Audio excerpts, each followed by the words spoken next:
नमस्कार जय जगन्नाथ आज मिनी ब्लॉग को आपण मानक स्वागत। आज हूँ श्रावण मासर प्रथम सोमवार।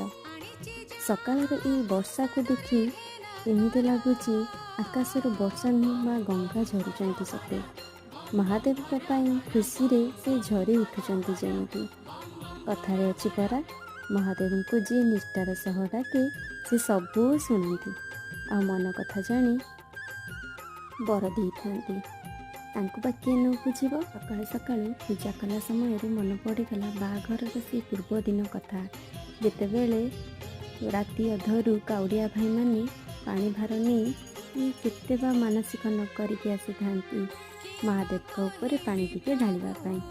तो तांको कथा भाविले एबे भी मन पड़े से खाली पादे चलुवा समय ना महादेव किसी भी हवा दे न था। जय